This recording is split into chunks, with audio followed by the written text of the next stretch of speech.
Hey guys, it is Tiffany and I am checking in for Vlcd day 2. I didn't vlog yesterday. That was the end of my load. So today's actually the first day I weighed in for weight loss instead of weight gain. That's why I didn't weigh during the load.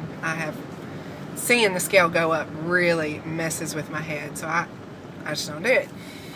But I had a pretty good guess where I was at anyway. I'm guessing I loaded around 6 pounds, might be 5.5, something like that.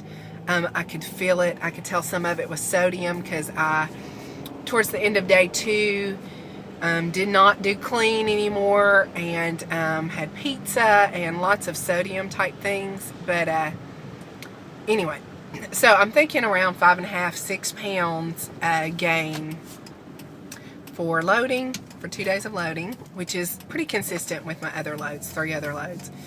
And then also I had gained around 4 pounds due to Disney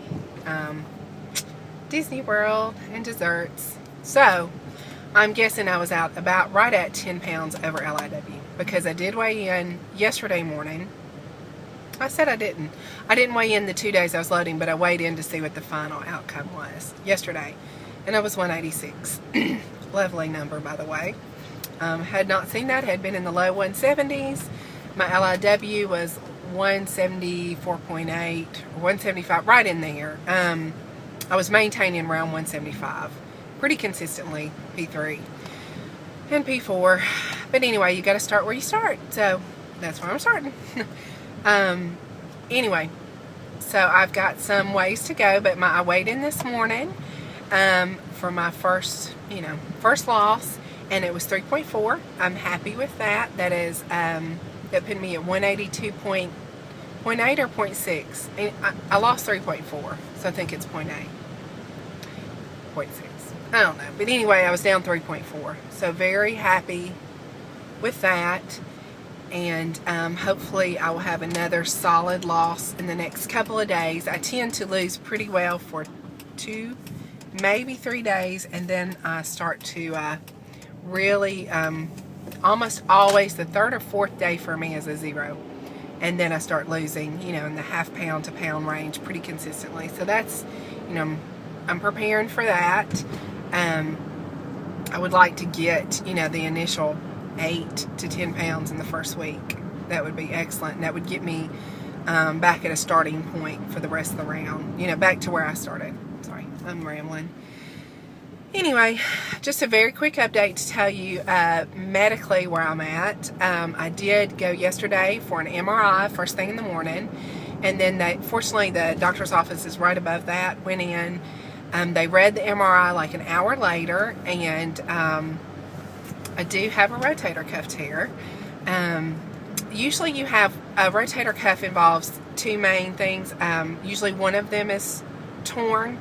One is called a slap tear, and one is called the rotator cuff itself tear.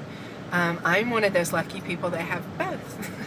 I have a very minor tear, slap tear, which is on the upper part in the labrum, the stuff between the bones, basically. And the other is the more typical rotator cuff, and it is 50% torn. He said I'm basically sitting on the line. Under 50% is therapy for him, over 50% is surgery. So I'm on that line.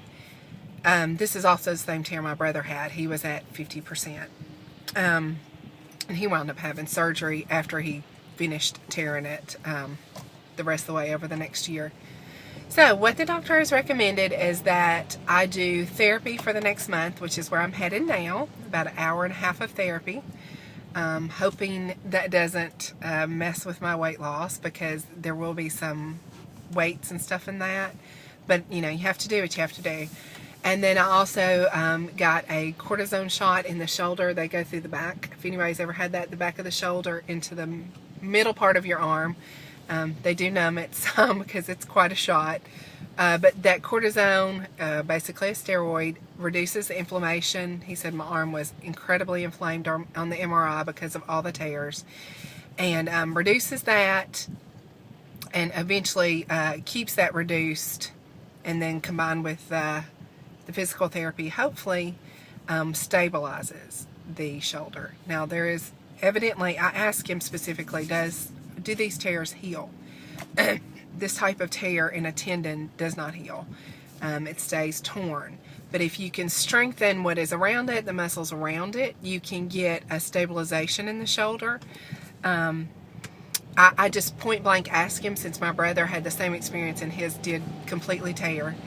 I said, you know, what are my odds for no surgery? And he said older people, like 70 plus, their odds are about 20% have surgery with this kind of issue. He said because of my age, it's more about 50-50. So, you know, at first I was a little discouraged, but really that's not, it's not great odds. I wouldn't bet on them. But, you know, there is a 50% chance I won't wind up with surgery, and I'm going to take that because, like I said, it's a horrendous surgery. It's a horrendous recovery, and if I can take 50% odds on avoiding that, I'm going to do it. So, medically, that's where I'm at, and I go back in a month so we can kind of see where I'm at and what needs to be done in the future.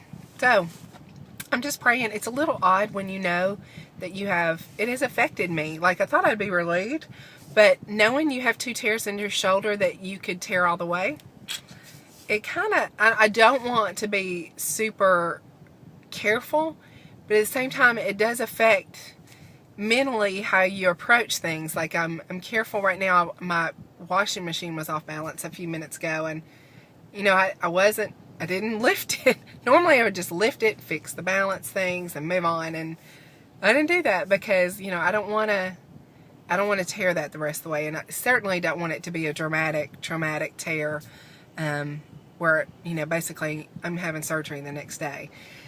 So I'm at therapy now. I'm going to go meet my therapist. His name is Oleg. So he was my dad's double knee therapist, and my dad raves about him. So we'll see how hard he is on me. I hope y'all are doing good. Karen, I'm praying for you all day. Checking in with everybody else, and I will check in tomorrow for VLCD 3. Talk to you later. Bye.